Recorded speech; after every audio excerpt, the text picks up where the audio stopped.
down. Right. Um, the seeds are usually reserved um, in a sense to ensure that disaster recovery um, in the event of any floods, in the event of even of the islands when they were hit by hurricanes, for instance, Right. we provided seed material as backup for them. All right, so that in a sense is what our role, our main role is, at least partly. On average, though, what percentage of seeds does the National Seed Bank provide to the local farmers? Essentially, we process like about 10 to probably as much as 15,000 kilograms of seeds a year, of which, let's say, more than 50% of that is sold or distributed to both farmers and the general public. Okay. Given the Yeah. current social economic climate due to the COVID-19, has there been a greater Yeah. demand than usual for the seeds by the national Of, community? of course, Mm. actually, what we have noticed is that there have been numerous calls. People have been the ones sales were open back up because remember with the COVID-19 restrictions, we had to pause sales service.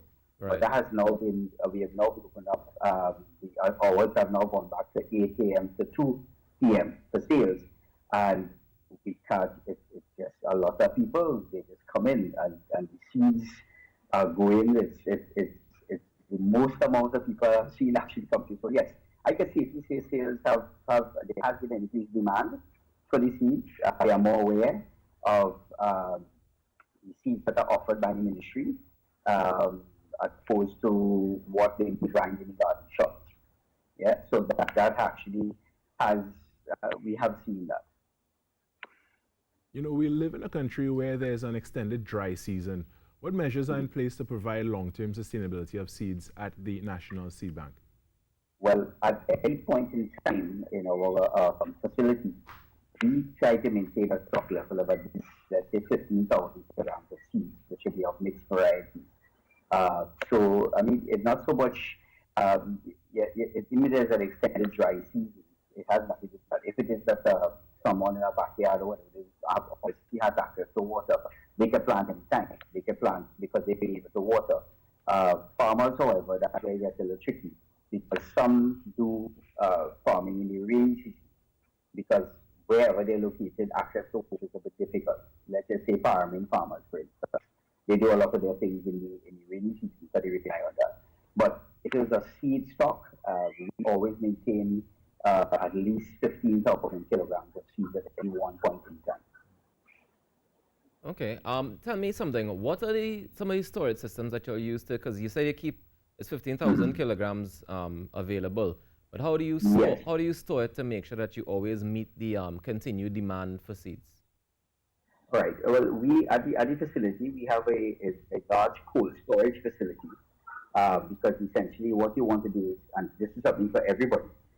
Anytime you purchase seeds or you have seeds, you keep it in the refrigerator because that maintains the viability of the seeds. Okay. The cold storage facility we have is maintained at a temperature which will be suitable to maintain that viability of the seeds, humidity wise and so on. So it's a large cold storage. Where we have our seeds stored for sale, which is at Seneca Industries, we have smaller storages set up there so that at any one point in time we have seeds there kept at the right condition for that. And is there Yeah. a particular time of the year that the National Seed Bank distributes seeds to persons, or is there a periodic distribution cycle? Actually, at any time of the year, seeds can be acquired, seeds can be purchased. All right, and they, as I say, it's a subsidized cost, so they're rather cheap.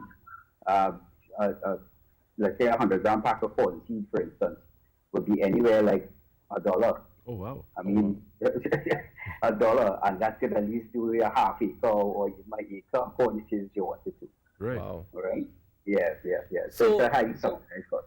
so for those of us who aren't necessarily farmers, right, but we're interested in planting our own crops, is there a program at the National Seed Bank where persons can be trained in crop propagation? Right. Well, we as the ministry, they have different divisions that have certain responsibilities. The ETIS, which is the Extension Training and Division, so that division actually provides the training courses that you're speaking about. So we don't do the training. It doesn't mean that, and I mean, people can call us, or we can give them advice over the phone. But if you're looking at training, the Extension Division is quite capable of doing that. And they have throughout the year, they have a calendar of events, which which is available on the ministry's website, that kind of gives you a heads up in terms of what is upcoming, what is available, and it may pique your interest depending on what it is. So there are facilities like that within the ministry. Okay. Nice. You know, we often hear of the term hybrid and open pollinated seeds. What's the difference between these two types? Well, okay. Hybrids are developed through crossings and so on. So obviously you want, those are the trend by most farmers, like crops like tomatoes and so on, they will use hybrids. So they develop through crossings and so on, and they're all imported seeds. Open pollinated varieties are varieties that just basically they have good attributes. The seeds, however, can be reused. In other words, you can select the best from your field, keep the seeds, dry it accordingly, and replant it and get back the same thing. Hybrids, you can't do that. Yeah, you can't take the seeds from a tomato, let's say of a variety called Delhi, for instance, and plant back that and get Delhi.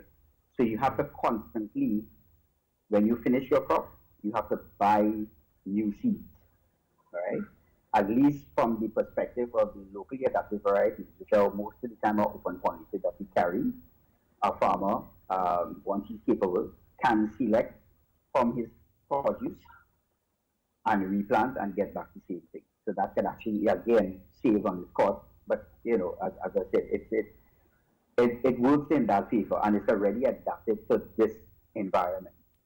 Right? Yeah. Okay. And if I plant in for my backyard garden purposes, which seeds would you recommend for this one and why? Oh, well, it all depends on space, of course. But you could plant Bodhi, because the Bodhi that we do is not the binding type, it's a short type. So you could do Bodhi, you could do pigeon peas, you could actually do corn, depending on how big your backyard space is. Right. Melangen, which can grow in buckets. Even hot peppers as well, because we do hot peppers. We do a red and a yellow farrier as well. Yeah? Nice. Yeah. And sorrel. Believe it or not, you can plant the sorrel in your backyard.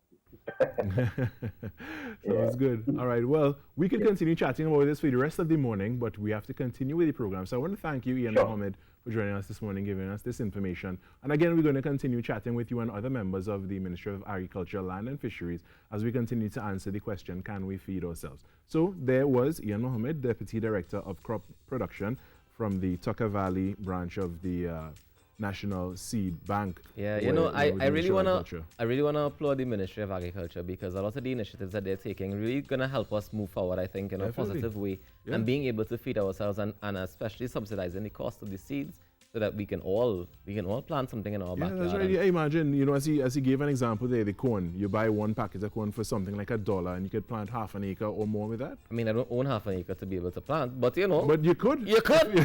But you could. I understand what you're saying there.